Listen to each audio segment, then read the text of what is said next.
Welcome students आज हम नया चैप्टर शुरू करेंगे।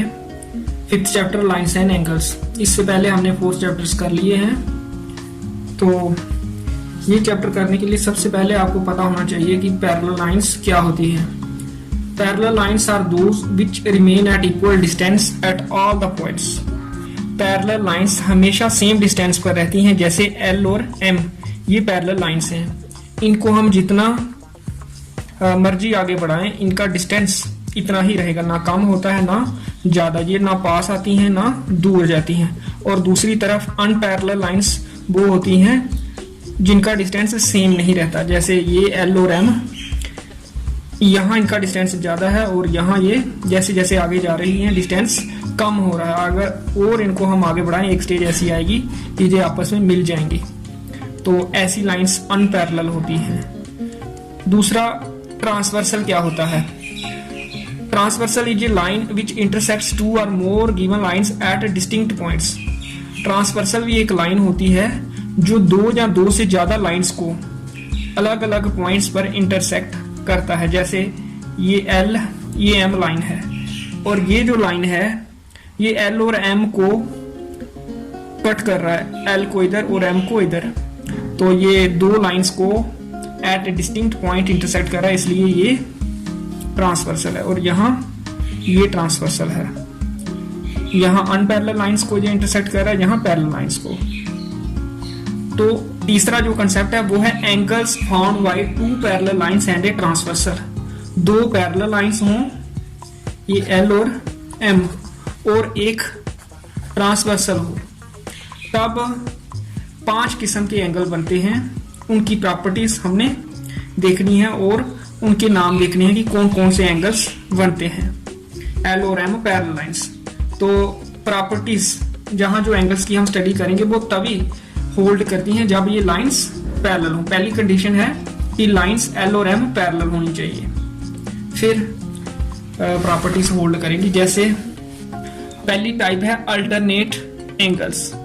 अल्टरनेट एंगल्स इक्वल होते हैं और शेप याद रखना है आपने। दूसरा और तीसरा पेयर्स, कौन से पेयर्स अल्टरनेट एंगल्स हैं वो मैं फिगर में आपको दिखा दूंगा। अल्टरनेट एंगल्स की शेप होती है जेड की तरह, ये और एक ये एंगल और दूसरा ये आपस में अल्टरनेट हैं।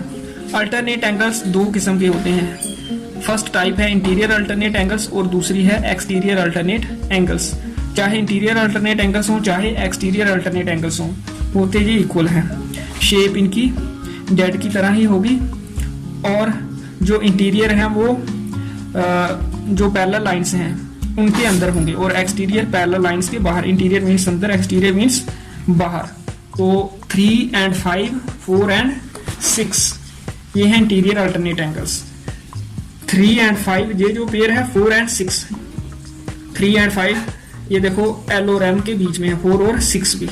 तो जहां जेड ये बन रहा है, एक इसके साथ बनते हैं 4 और 6, और अगर ये वाला जेड ले लें तब बनता है 3 और 5।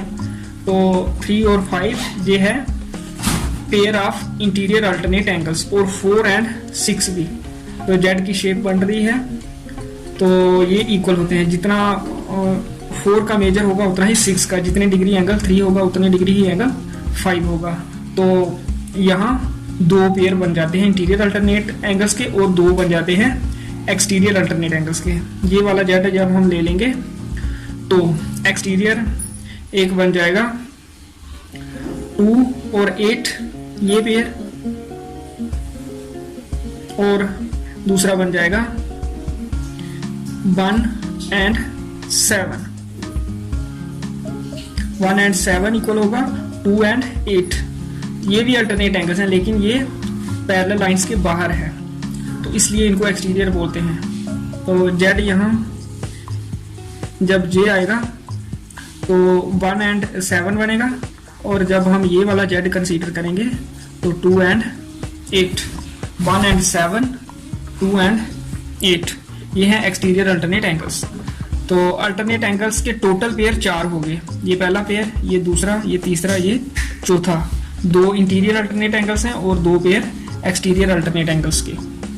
तो आई होप कि आपको अल्टरनेट एंगल्स का पता चल गया होगा। याद रखना आपने शेप जेड और प्रॉपर्टी इनकी इक्वल से इक्वल होते हैं। 3 और 5 इक्वल हैं, 4 और 6 इक्वल हैं, 1 एंड 7 इक्वल हैं, 2 एंड 8 इक्वल हैं। तो ज्यादातर जो यूज होगा वो इंटीरियर अल्टरनेट एंगल्स ही यूज होंगे हमारे क्वेश्चंस में। तो ये आपने ध्यान रखना है, ये और ये एंगल इंटीरियर अल्टरनेट एंगल्स होते हैं। फिर नेक्स्ट जो टाइप ऑफ एंगल्स यहाँ बनते हैं वो है वर्टिकल एंगल्स। ये आसान होता है, इसकी शेप एक्स की तरह, ऐसे ये शेप है। ये एंगल और ये एंगल वर्टिकल एंगल्स हैं, ये वाला और ये वाला। ये मैंने सिंगल लाइन रखी है, जहाँ डबल लाइंस वाले वर्टिकल एंगल्स हैं और सिंगल लाइन वाले भी, तो ये भी इक्वल होते हैं। और शेप आपने याद रखना है, जिनकी एक्स होगी वो वर्टिकल एंगल्स होंगे, प्रॉपर्टी इक्वल। और ये 4 पेयर होते हैं, 1 एंड 3, 2 एंड 4। देखते हैं पहले 1 एंड 3, 2 एंड 4।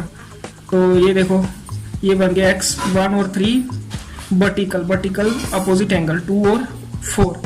2 पेयर यहाँ बनते हैं, 2 इधर। 5 एंड 7, 6 और 8 वर्टिकल है। 6 और 8 वर्टिकल एंगल्स है। 5 और 7, जितना 5 होगा एंगल उतना ही 7, जितने डिग्री 6 होगा उतना ही 8। 5 and 7, 6 and 8, 5 and 7, 6 and 8।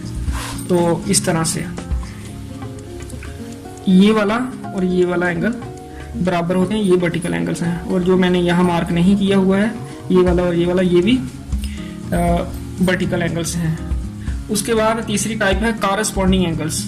Corresponding angles भी इक्वल होते हैं और इनकी शेप होती है एफ लेटर की तरह, ये और ये एंगल। अगर मैं एफ थोड़ा बड़ा ड्रा करूं तो गलती क्या हो जाती है, कभी कभी एफ का हम देख लेते हैं शेप, लेकिन ये और ये ले लेते हैं, ये नहीं। इस लाइन के नीचे लिया ये, तो फिर इस लाइन के नीचे वाला ये और ये। अगर यहाँ हम ये ऊपर लेंगे तो फिर यहाँ ये वाला लेना पड़ेगा, यहाँ से ऊपर करके लाइन। तो अगर ये लाइन के नीचे है तो दूसरा एंगल लाइन के ऊपर नहीं, नीचे है ऊपर वाला तो नीचे वाला भी नीचे से ही लेना है। तो यहाँ भी 4 पेयर बनते हैं। 1 और 5 एंगल्स कॉरस्पॉन्डिंग है 4 एंड 8। पहले 1 एंड 5 और 4 एंड 8 देखते हैं। 1 एंड 5, 4 एंड 8, 1 एंड 5, 4 एंड 8। ये देखो यहाँ एफ बन गया, ये वाला। जी एफ की ओरिएंटेशन कोई भी हो सकती है, उल्टा हो सकता है, जैसे मर्जी। एफ ऐसे भी हो सकता है, एफ ऐसे भी हो सकता है, एफ ऐसे भी, लेकिन बनेगा एफ ही। एफ ऐसे भी हो सकता है, ओरिएंटेशन कोई भी हो सकती है सभी एंगल्स के लिए। तो यहाँ ये वाली लाइन ले लें, ये वाली और ये वाली। तो फिर 1 लाइन के ऊपर है तो 5 भी लाइन के ऊपर है, इसलिए 1 और 5 कॉरस्पॉन्डिंग एंगल्स हैं। और इसी एफ के लिए 4 एंगल इस लाइन के नीचे है तो इस लाइन के नीचे 8। 4 एंड 8 कॉरस्पॉन्डिंग है 1 एंड 5। 4 and 8, 1 and 5। फिर 2 एंड 6, 3 एंड 7, इनको भी देख लेते हैं। 2 एंड 6, 3 एंड 7। 2 एंड 6 दोनों लाइन के ऊपर है, 2 भी इस लाइन के ऊपर है, 6 भी, और 3 एंड 7 लाइंस के नीचे है। और यहाँ एफ, ये बड़ी लाइन और ये 2 छोटी लाइंस होती हैं एफ में, वो ये 3 लाइंस मिलकर एफ बना रहे हैं। 2 एंड 6 कॉरस्पॉन्डिंग एंगल्स हैं और 3 एंड 7। 2 एंड 6 पैरेलल लाइंस के ऊपर हैं, 3 एंड 7 पैरेलल लाइंस के नीचे हैं। तो ये होते हैं कॉरस्पॉन्डिंग एंगल्स और ये भी इक्वल होते हैं। Alternate angles, vertical angles, corresponding angles, आपने प्रॉपर्टी इनकी याद रखनी है, ये इक्वल होती है। अगर इस डायग्राम में हमारा एंगल 1 60 डिग्री होगा तो फिर एंगल 5 भी 60 डिग्री ही होगा, क्योंकि ये इक्वल होते हैं। अगर हमें ये गिवन हो कि एंगल 1 60 डिग्री है, फाइंड एंगल 5, और ये कॉरस्पॉन्डिंग एंगल्स हैं, तो हम एंगल 5 भी 60 डिग्री लिखेंगे, क्योंकि ये बराबर होते हैं। अगर 1 60 डिग्री है तो 5 भी फिर 60 डिग्री होगा। फिर 4th टाइप है लीनियर पेयर की, और 5th टाइप है internal angles on the same side of a transversal. इनकी प्रॉपर्टी इक्वल नहीं होती, इन दोनों की प्रॉपर्टी होती है सप्लीमेंट्री। सप्लीमेंट्री मींस सम 180 डिग्री। 2 एंगल्स का पेयर सप्लीमेंट्री कब होता है, जब उनका सम 180 डिग्री हो। तो लीनियर पेयर भी सप्लीमेंट्री होता है, मतलब जो ये जोड़ा होता है लीनियर पेयर का, इन दोनों एंगल को अगर हम ऐड करें तो टोटल 180 आएगा, और इनका भी सम 180 आएगा, ये याद रखना है।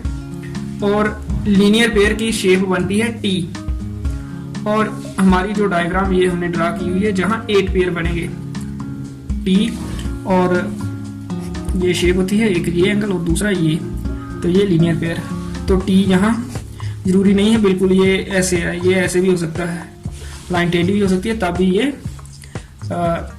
लीनियर पेयर बनता है।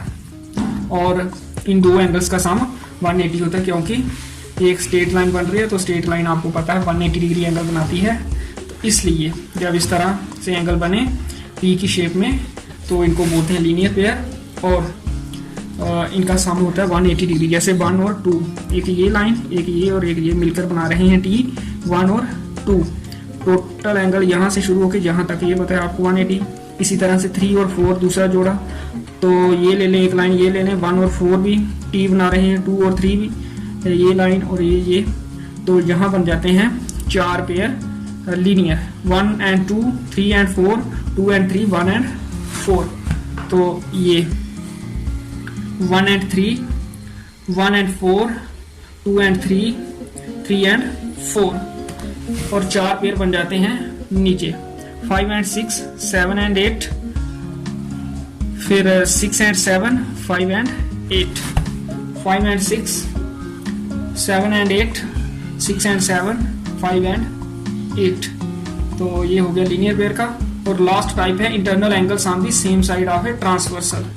इनकी प्रॉपर्टी होती है सप्लीमेंट्री, मैंने पहले बताया आपको, और इसकी शेप बनती है ये जू शेप। तो जू अब ऐसे भी हो सकता है, ऐसे भी हो सकता है, ऐसे भी हो सकता है, जैसे मर्जी हो। तो एंगल हमने ये लेने हैं इंटरनल एंगल, अंदर होंगे इस यू के 2 ही एंगल बनेंगे। तो ये होते हैं internal angles on the same side of a transversal. इनका सम 180 डिग्री होता है, और ये 2 ही पेयर बनते हैं इस डायग्राम में जो हमने ड्रा की है, angle 4 and 5, angle 3 and 6, angle 4 and 5, angle 3 and 6। यहाँ ये जू की 3 लाइनें ये बन रही हैं, first line, second line, third line, 4 और 5 इंटरनल हैं, तो मतलब अंदर होंगे ये इस यू के। और यहाँ एक ये लाइन, दूसरी ये, तीसरी ये, 3 and 6 एंगल हैं internal angle on the same side of a transversal. Transversal ये है, इसकी सेम साइड पर होनी चाहिए ये दोनों, जैसे 3 and 5 same side of the transversal हैं और इंटरनल हैं, तो ये बन गया pair of internal angles on the same side of transversal, और इनका सम होता है 180 डिग्री। अगर एक एंगल 90 से कम है, ये देखो एल से थोड़ा क्लोज है, तो दूसरा फिर 90 से बड़ा होगा, तभी इनका सम 180, क्योंकि 90 + 90 180। अगर एक 90 से कम है तो फिर दूसरा 90 से बड़ा होता है। यहाँ 4 एंगल 90 से बड़ा है, तो 5 एंगल 90 से कम है। यहाँ 3 एंगल 90 से कम है, तो 6 90 से ज़्यादा है। 90 होता है इस तरह का एंगल, एल शेप।